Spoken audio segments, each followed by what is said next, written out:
तो इससे पहली वाली वीडियो में हमने विमाओं का जो चैप्टर था वो कंप्लीट क्लियर कर लिया था। उसके संबंधित जितने भी न्यूमेरिकल्स थे मैंने आपको समझा दिए थे। एग्जाम्पल्स और क्वेश्चन आंसर जो है, बेसिक क्वेश्चन आंसर्स, वो मैं आपको ग्रुप पे सेंड कर दूंगी। ठीक है, उनको आप क्या करोगे, उनको आप होमवर्क के रूप में करोगे। यदि किसी बच्चे को चाहिए कि मैम चैप्टर्स की फोटोकॉपी हमको भेजी जाए या जो क्वेश्चन है वो हमको भेजे जाए, तो उसके लिए उनको इंस्टा पे मैसेज करना पड़ेगा। इंस्टाग्राम पे जैसे ही आप मैसेज करोगे, मैं वो जो चैप्टर है उसके क्वेश्चन आंसर की फोटो आपको सेंड कर दूंगी। ठीक है, बाकी बच्चे जो मेरे साथ पर्सनल ग्रुप पे ऐड हो रखे हैं, ठीक है, उनको पर्सनली ये मैसेज मैं सेंड कर दूंगी। तो आज हम बात करेंगे त्रुटियों के ऊपर कि त्रुटियां क्या होती हैं। तो त्रुटियां क्या होती हैं कि जब हम त्रुटि किसको बोलते हैं, किसी भी गलती को, असावधानी को त्रुटि बोला जाता है। तो यहाँ हम भौतिक राशियों की बात कर रहे हैं। ठीक है, भौतिक राशियों की जब बात की जाती है तो त्रुटियों का मतलब होता है कि जब किसी भौतिक राशि के मापे गए मान, या फिर हम लिख सकते हैं जब किसी भौतिक राशि के वास्तविक मान तथा मापे गए मान में कोई अंतर हमें प्राप्त होता है, तो इसे हम त्रुटि कहते हैं। इसे सीधे एग्जाम्पल्स में यदि समझना हो तो हम एक एग्जाम्पल ले सकते हैं कि मौसम विभाग के अनुसार किसी भी जगह का टेम्परेचर एक समान होता है कि 32 डिग्री टेम्परेचर बता रखा है उन्होंने, तो 32 डिग्री ही होगा। लेकिन यदि हम अपने घर का टेम्परेचर चेक करेंगे किसी भी टाइम पे, तो कभी वो 31 निकलेगा, कभी 30 निकलेगा, कभी 32 निकलेगा या 33 निकलेगा, और मोस्ट प्रोबेबल है कि वो 32 भी निकल आए। ठीक है, ऐसा क्यों होता है कि वास्तविक तो 32 ही है ना, फिर मापे गए मान में अंतर क्यों आ रहा है? तो humidity, environment, number of peoples. ठीक है, आप किसी लैब में काम कर रहे हो, आप ठंडी जगह काम कर रहे हो, या आप ठंडे रूम में काम कर रहे हो, गर्म रूम में काम कर रहे हो, तो ये सब जो इफेक्ट है, ये जो डिफरेंस आता है, ये एनवायरमेंट के रूप में आता है। ठीक है, एनवायरमेंटल चेंज इसको हम बोलते हैं। तो आप सारे बच्चे पहले हेडिंग डाल दीजिए त्रुटियां। हेडिंग डाल ली है आपने, तो लिखिए किसी भौतिक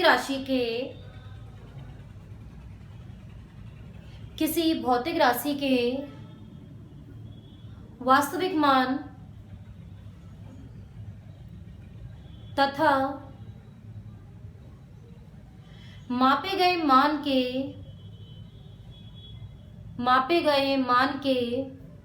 अंतर को ही त्रुटियां कहते हैं।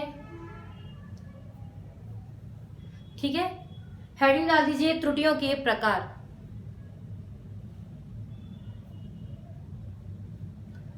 तो लिखिए त्रुटियां 3 प्रकार की होती हैं। त्रुटियां 3 प्रकार की होती हैं।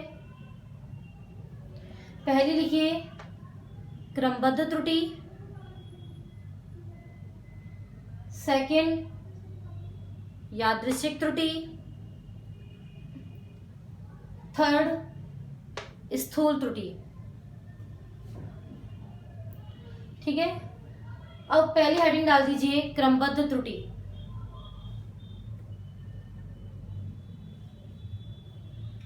अब क्रमबद्ध त्रुटि क्या होती है? क्रमबद्ध त्रुटि ऐसी त्रुटियों के अंतर्गत आती है जिनका हमें कारण ज्ञात होता है और उन्हें यदि हम चाहें तो ठीक कर सकते हैं। ठीक है, तो लिखिए इसकी डेफिनेशन। ऐसी त्रुटि जिसका कारण ज्ञात होता है तथा इसे ठीक किया जा सकता है, क्रमबद्ध त्रुटि कहलाती है। क्रमबद्ध त्रुटि कहलाती है। फिर लिखिए क्रमबद्ध त्रुटि के प्रकार। क्रमबद्ध त्रुटि के प्रकार कितने टाइप से रखे हैं? यांत्रिक त्रुटि, व्यक्तिगत त्रुटि, पूर्ण निश्चितता की कमी से त्रुटि, बाह्य कारणों के कारण त्रुटि और नियत त्रुटि। तो लिखिए क्रमबद्ध त्रुटि 5 प्रकार की होती है। क्रमबद्ध त्रुटि 5 प्रकार की होती है। 5 प्रकारों के नाम लिखिए बोर्ड से। पहला है यांत्रिक त्रुटि, सेकंड व्यक्तिगत त्रुटि, थर्ड पूर्ण स्थिरता की कमी से त्रुटि, फोर्थ है बाह्य कारकों के कारण त्रुटि, फिफ्थ है नियत त्रुटि। अब इन पांचों के बारे में हम चर्चा करेंगे, लिखते भी जाएंगे। तो पहली हेडिंग डाल दीजिए यांत्रिक त्रुटि। कैपिटल ए वर्ड से डिनोट करना यांत्रिक त्रुटि को, A B C D E इस टाइप से हम करेंगे इनको, ठीक है। और इनको फर्स्ट, सेकंड और थर्ड। यांत्रिक त्रुटि नाम से ही पता चल रहा है कि यंत्रों की बनावट में जो कमी आती है या यंत्रों की बनावट में जो असावधानी रखी जाती है उसकी वजह से जो त्रुटि उत्पन्न होती है उसे हम यांत्रिक त्रुटि कहते हैं। नाम से ही पता चल रहा है। तो लिखिए ऐसी त्रुटि जो यंत्रों की बनावट में कमी के कारण या असावधानी के कारण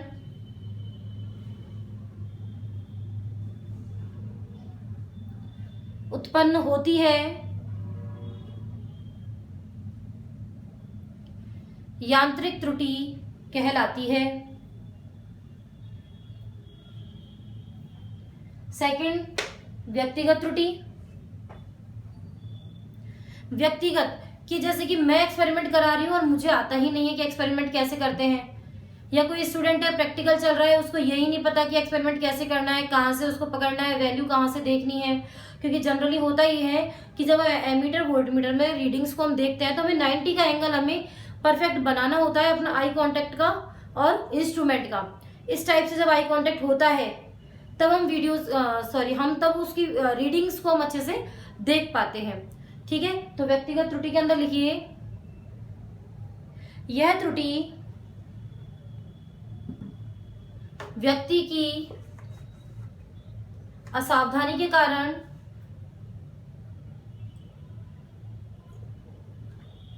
या अज्ञानता के कारण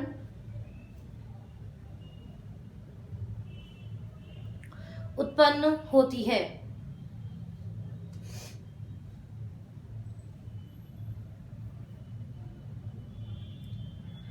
ठीक है। थर्ड लिखिए पूर्ण स्थिरता की कमी से त्रुटि।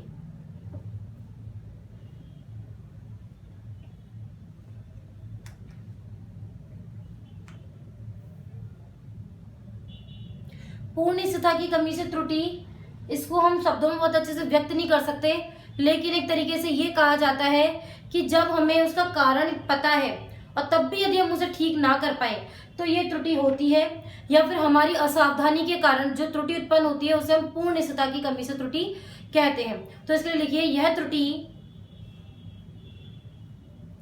जब उत्पन्न होती है तब इसकी यंत्र की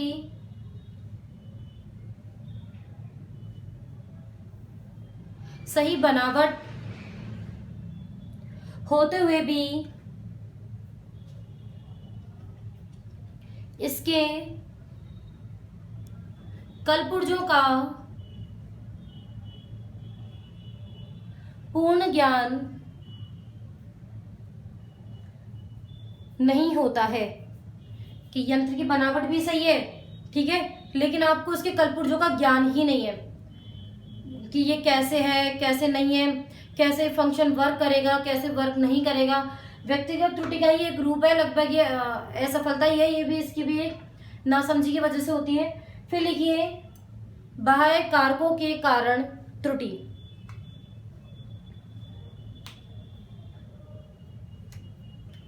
बाह्य कारकों के कारण त्रुटि। तो देखिए बाह्य कारक समझ में आ रहा है आपको कि यहाँ पर मैं थर्मामीटर से मेजर कर रही हूँ टेम्परेचर, तूफान आ रही है, बारिश आ रही है, ठीक है, तो मौसम का टेम्परेचर कैसा हो जाएगा, अप एंड डाउन हो जाएगा। तो ठीक है, हम इसको कैसे बोल सकते हैं कि ऐसी त्रुटि जो वायुमंडलीय स्थितियां जैसे ताप, दाब अथवा आर्द्रता में परिवर्तन के कारण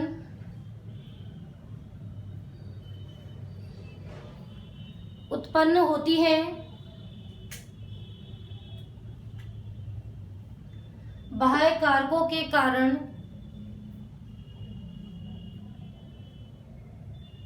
त्रुटि कहलाती है।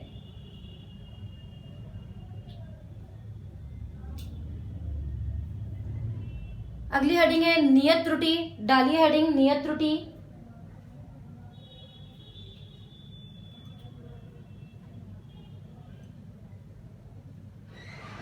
अब नियत त्रुटि कि हमने कोई स्केल लिया, स्केल में हमें ये पता है कि हमको मेजरमेंट यहाँ से नहीं लेना है, जीरो यहाँ से है, इस वाले पॉइंट से जीरो है, और हम क्या करते हैं इधर से ही मेजर करते हैं। तो आप कुछ भी चीज को अगर मापोगे, मेजर करोगे, तो ये वाला जो डिफरेंस है ना हमेशा रहेगा, नियत रहेगा।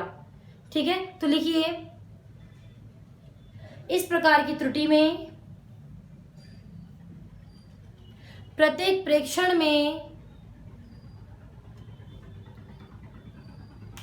त्रुटि का कुछ मान नियत रहता है, जो कि प्रत्येक बार दर्शाया जाता है। तो देखो बच्चों, क्रमबद्ध त्रुटि के जो ये 5 पार्ट थे, ये पूरे पार्ट कंप्लीट हो चुके हैं। ठीक है, अब हम पढ़ेंगे यादृच्छिक त्रुटि, फिर हम पढ़ेंगे स्थूल त्रुटि। तो आप सबसे पहले हेडिंग डाल दीजिए सेकंड नंबर की यादृच्छिक त्रुटि।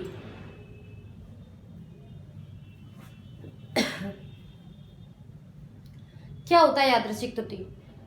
पासा होता है एक, लूडो तो आप लोग खेलते ही हो, हर बार उछालते हैं कोई ना कोई वैल्यू आती है, फिर उछाला फिर कोई वैल्यू आई, फिर दोबारा उछाला कोई वैल्यू आई, फिर उछालेंगे कोई वैल्यू आएगी।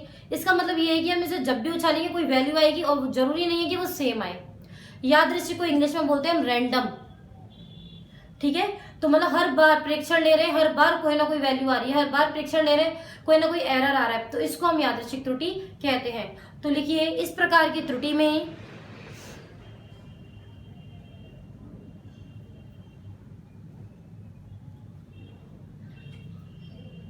प्रत्येक प्रेक्षण में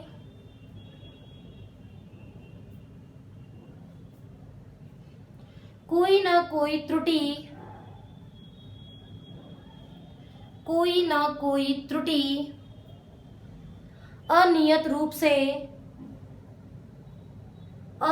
रूप से अवांछनीय तरीके से आती है। नेक्स्ट और लास्ट, स्थूल त्रुटि। थर्ड हेडिंग है स्थूल त्रुटि। देखिए स्थूल त्रुटि व्यक्तिगत त्रुटि लगभग सेम ही है। ठीक है, स्थूल त्रुटि भी यही होती है कि व्यक्ति की असावधानी के कारण होती है, हमें कारण का आभास होता है लेकिन हम इसको ठीक नहीं कर सकते। ठीक है, तो लिखिए स्थूल त्रुटि, यह व्यक्तिगत त्रुटि का ही एक रूप है।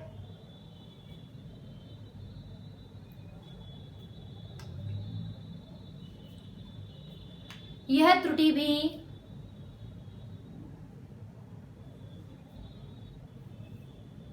व्यक्ति की असावधानी के कारण या नासमझी के कारण उत्पन्न होती है। सॉरी, लेकिन इस त्रुटि का रूप इतना अलग होता है कि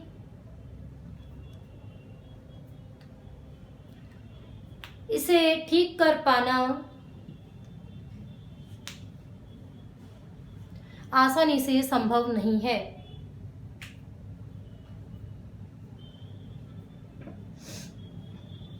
तो ये आपकी त्रुटियां हो गई। त्रुटियां पड़ी कि वास्तविक त्रुटि और मापे गए मान के अंतर को, वास्तविक मान और मापे गए मान के अंतर को हम त्रुटि कहते हैं। त्रुटि के 3 प्रकार होते हैं, क्रमबद्ध त्रुटि, यादृच्छिक त्रुटि और स्थूल त्रुटि। क्रमबद्ध त्रुटि जिसको हम ठीक कर सकते हैं कारण ज्ञात होते हुए भी, ये इसके 5 प्रकार है। यांत्रिक त्रुटि यंत्रों की बनावट के कारण होती है। व्यक्तिगत त्रुटि व्यक्ति की असावधानी के कारण होती है। पूर्ण निश्चितता की कमी से त्रुटि कि हमें कारण पता है, व्यक्ति की असावधानी है, फिर भी इसे ठीक नहीं कर पा रहे हैं। बाह्य कारकों के कारण त्रुटि कि हम एक्सपेरिमेंट कर रहे हैं, मौसम बदल रहा है, आर्द्रता, दाब, ताप इसमें परिवर्तन हो रहा है, तो बाह्य कारकों के कारण त्रुटि हो गई। नियत त्रुटि कि हर बार एक वैल्यू आपको फिक्स आएगी ही आएगी त्रुटि के अंदर। यादृच्छिक त्रुटि कि हर बार जब भी आप एक्सपेरिमेंट करोगे कुछ ना कुछ एरर आएगा ही आएगा, वो एरर नियत नहीं होगा, कुछ भी हो सकता है, कभी 0.2 का भी हो सकता है, 0.1 का भी हो सकता है, तो डिपेंडेंट नहीं है। स्थूल त्रुटि, स्थूल त्रुटि ऐसी त्रुटि होती है जो व्यक्तिगत त्रुटि का ही एक रूप है, लेकिन इसका कारण ज्ञात हो तो ये भी हम इसको आसानी से ठीक नहीं कर सकते हैं। तो ये तो आपने पढ़ा त्रुटियों के प्रकार। अब मैं आपको त्रुटियों के संबंध में कुछ महत्वपूर्ण बातें बताती हूँ, तो आप लिखिए त्रुटियों के संबंध में महत्वपूर्ण बातें।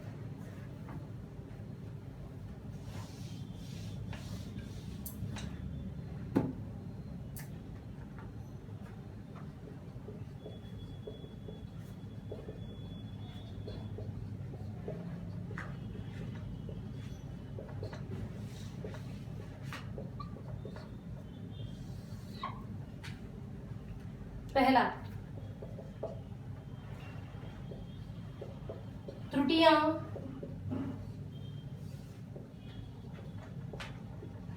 धनात्मक अथवा ऋणात्मक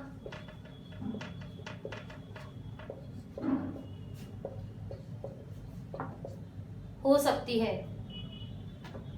त्रुटियां धनात्मक अथवा ऋणात्मक हो सकती है, लिखिए। और वो जो टेबल बनाई थी ना मैंने, वो टेबल भी बनानी है आपको। सेकंड,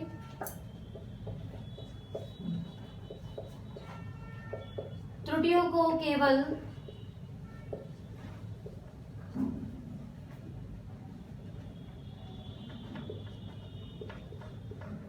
जोड़ा जा सकता है, कभी भी इन्हें घटाया नहीं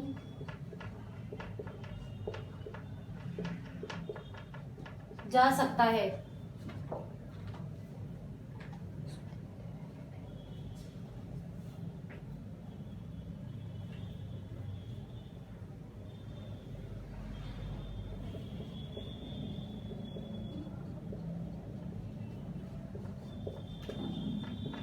त्रुटि मान से पहले प्लस माइनस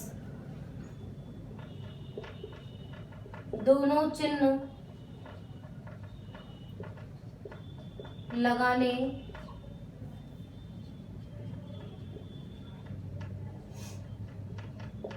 आवश्यक है। त्रुटि मान से पहले धनात्मक और ऋणात्मक दोनों चिन्ह लगाने आवश्यक है।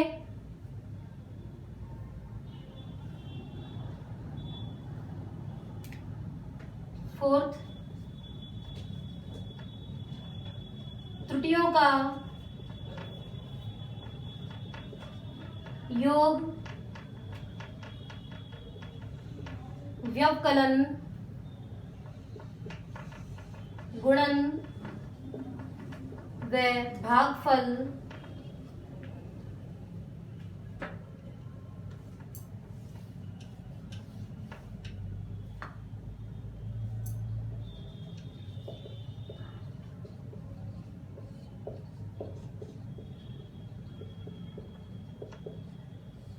वास्तविक संख्याओं की तरह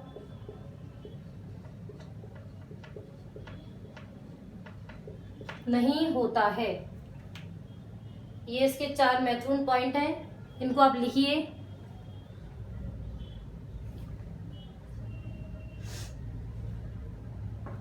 ठीक है, लिख लिया आपने। अब देखिए नेक्स्ट वीडियो किस चीज की होने वाली है वो देख लीजिए कि हमने यादृच्छिक त्रुटि पढ़ी थी।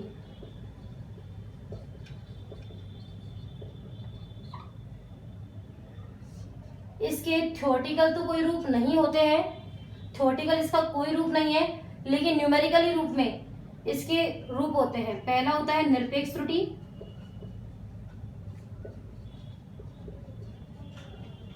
दूसरा है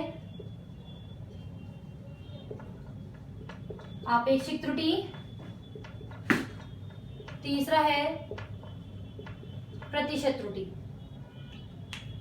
नेक्स्ट वीडियो में मैं यादृच्छिक त्रुटि से इन तीनों त्रुटियों को कैसे ज्ञात करते हैं, क्या इनका वर्क है, कैसे इस पे न्यूमेरिकल है, वो मैं आपको बताऊंगी। तो अगली जो वीडियो होने वाली है वो इस यादृच्छिक त्रुटि के ऊपर होगी। तब तक के लिए आपको जितना भी मैटर मैंने तैयार करवा दिया है उसको याद कीजिए। कोई भी समस्या हो मुझसे पूछिए, ठीक है, कोई भी प्रॉब्लम हो आप मुझसे पूछ सकते हैं, ठीक है। बेसिकली आपको होमवर्क करके मुझे जरूर से जरूर सेंड करना है। होमवर्क यदि आप अपने तौर पे करना चाहते हो तो होमवर्क तो बहुत जरूरी है, बिना होमवर्क के कुछ भी नहीं है, ठीक है। Thank you.